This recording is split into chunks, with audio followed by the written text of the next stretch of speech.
जब तुम किसी भी देवी देवता की उपासना करोगे ना, तो एक चीज़ ज़रूर होगी कि तुम्हारा ध्यान खींचने के लिए, तुम्हारा मन भटकाने के लिए या तो कोई व्यक्ति आएगा या कोई परिस्थिति आएगी या कोई ऐसी बात आएगी जो उस वक्त के लिए बड़ी मनोरंजक होगी।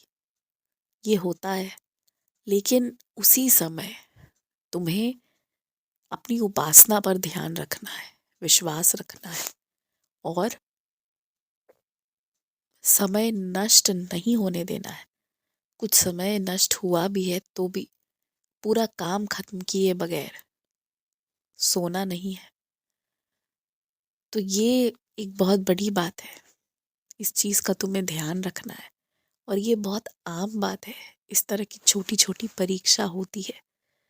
परीक्षा इसलिए नहीं ली जाती है कि तुम योग्य हो या अयोग्य हो जानने के लिए, क्योंकि किसी भी दरबार में, सिर्फ मेरे ही दरबार में नहीं, किसी भी दरबार में ऐसा नहीं है कि जिन्हें सब आता है बस वही आ सकते हैं और जिन्हें नहीं आता है, जो अयोग्य हैं, वो प्रवेश नहीं ले सकते। अयोग्य भी प्रवेश लेते हैं और जो योग्य है वो भी प्रवेश लेते हैं। मतलब जिसके अंदर श्रद्धा है वो भी आएगा और जिसके अंदर ना श्रद्धा है ना सबूरी है वो भी आएगा। लेकिन इन दोनों जो अलग अलग प्रकार के लोग हैं ना, इनके साथ अलग अलग तरह से व्यवहार करके इनको सही रास्ते पर लाना है। और इसीलिए कौन योग्य है कौन अयोग्य है ये जानने के लिए परीक्षा ली जाती है। तो इसको तुम गलत मत समझो कि जो अयोग्य है उन्हें फिर हटा दिया जाएगा, वो भक्ति नहीं कर पाएगा, ऐसा कुछ नहीं है। कोई अयोग्य है तो उसकी बुद्धि बदलना है, उसके कर्म बदलने हैं कि वो योग्य हो जाए, बस ये बात है। क्योंकि बच्चे तो सारे ही मेरे हैं, तो ऐसा थोड़ी हो सकता है कि मैं किसी को शिरडी के अंदर आने दूं और किसी को कह दूं नहीं तुम नहीं आओगे। ऐसा नहीं है। शिरडी तो सभी की है और सब शिरडी वासी हैं, चाहे कहीं भी क्यों ना बसे हुए हो। जिन्हें मुझसे लगन लगती है, जो मुझसे प्रेम करते हैं वो भी और जो नफरत करते हैं वो भी, सब मेरे हैं और मैं भी उन सभी का हूँ।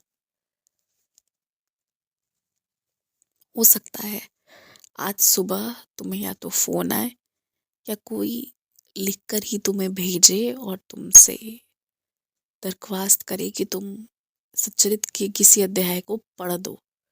तो जब तुमसे ये कहा जाए ना पढ़ने के लिए, तो पढ़ देना। और कोई तुम्हारी विनती हो तो तुम अपनी विनती रख सकते हो। ये समझो ना, एक ऐसा मौका आ रहा है तुम्हारे पास जिसमें उस एक अध्याय को पढ़ के अपनी कोई मुराद पूरी करवा सकते हो तुम मुझसे। जो उचित है, जो सही है, वैसी कोई इच्छा है तो उस सच्चरित को पढ़ने के या तो पहले या बीच में या बाद में जब भी याद आए तो अपनी बात रख देना। रख दोगे तो वो चीज़ पूरी होगी सही तरीके से। तुम्हें पूजा में मन लगता है और तुम्हें रुक रुक कर, समय समय पर कुछ विशेष तरह की पूजा और कुछ विशेष दरबार का ध्यान आता है, क्योंकि तुम अगर आज भी वहां से भागोगे ना तो कल भी तुम्हें वहां जाना है। क्योंकि कुछ जगह तुम्हारे लिए है, तुम्हारे कह लो श्रद्धा के लिए है, तुम्हारी भक्ति के लिए वो जगह है, इसलिए तुम्हारा ध्यान जाता है। अब मेरे ही तुम्हारे रिश्ते को देखो, कितने समय बाद जाकर मैं और तुम मिले, पर हमेशा से कुछ ना कुछ एक कड़ी रही है मेरी और तुम्हारी। तो यही बात है।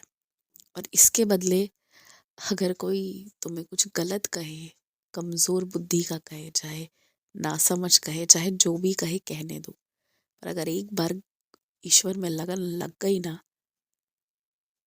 तो ये सच है कि वो व्यक्ति फिर एकदम हर चीज का स्वामी होते हुए भी सब कुछ पा जाता है और पाने के बाद भी केवल परमात्मा का ईमानदार होके रहता है।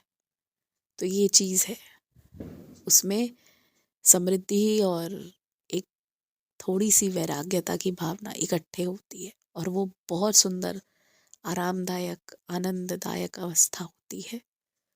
इसलिए बस भरोसा रखो, जितना रख सकते हो उतना रखो।